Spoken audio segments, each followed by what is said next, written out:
राधे राधे दोस्तों, कैसे हैं आप। दोस्तों, निर्जला एकादशी भगवान विष्णु को समर्पित है। ये ज्येष्ठ मास के शुक्ल पक्ष में अ, एकादशी को निर्जला एकादशी मनाई जाती है। इस व्रत के करने से हमें पूरे साल जो 24 एकादशियां होती हैं उनका फल प्राप्त होता है। और इस निर्जला एकादशी को हम भीमसेन एकादशी भी कहते हैं। भीमसेन ने महिषी वेद व्यास जी से इस व्रत के बारे में पूछा था कि ऐसा कौन सा व्रत है जिसके करने से हमें सारी एकादशियों का फल हमें प्राप्त हो सकता है। तो वेद व्यास जी ने इनको निर्जला एकादशी के व्रत के बारे में बताया था और उनसे कहा था कि ये निर्जला एकादशी बिना जल पिए और बिना खाना खाए ही ये मतलब भोजन किए ये निर्जला एकादशी रखी जाती है। क्योंकि भीमसेन बहुत ही मतलब भोजन करने में बहुत ही मतलब भोजन बहुत अधिक करते थे और वे भोजन के बिना बिल्कुल भी नहीं रहना चाहते थे और वे एकादशी का व्रत भी करना चाहते थे, लेकिन वह अपने भूख के कारण व्रत नहीं कर पाते थे, मतलब एकादशी का कोई भी व्रत नहीं रख पाते थे। इसीलिए उन्होंने महिषी वेद व्यास जी से इस व्रत के बारे में पूछा और उन्होंने इसके बारे में उनको सब कुछ बताया।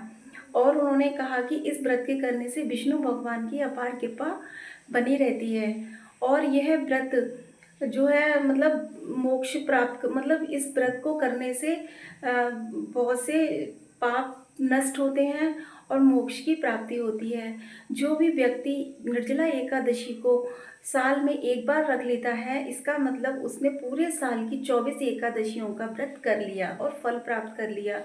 और एकादशी का व्रत करने से महालक्ष्मी भी बहुत अधिक प्रसन्न होती हैं और भगवान विष्णु की अपार कृपा उन पर बनी रहती है। तो दोस्तों, भगवान जो अपनी कृपा करते हैं, एकादशी का जो व्रत रखते हैं। लेकिन दोस्तों, जो भी व्रत मतलब एकादशी का रखते हैं, वो अगर जैसे बहुत सारे लोग होते हैं कि वो मतलब निर्जला एकादशी मतलब बिना जल पिए वे एकादशी का व्रत नहीं कर सकते, तो वह जल भी पी सकते हैं और एक दिन में एक बार फलाहार भी कर सकते हैं। तो ये नहीं है, भगवान ये नहीं कहते कि मतलब मेरा व्रत ऐसे रहो कि अपने शरीर को कष्ट दो और परेशान रहकर मेरे इस व्रत को करो। अगर आपके अंदर सामर्थ्य है तो ही आप इस व्रत को निर्जला रहकर रख सकते हैं, नहीं तो आप इसमें फलाहार भी कर सकते हैं। तो दोस्तों, निर्जला एकादशी का व्रत बहुत ही हिंदू मान्यता के अनुसार बहुत ही महत्वपूर्ण है और हिंदू धर्म में तो इसको बहुत ही जोरों शोरों से और बहुत ही लगन के साथ में मनाया जाता है।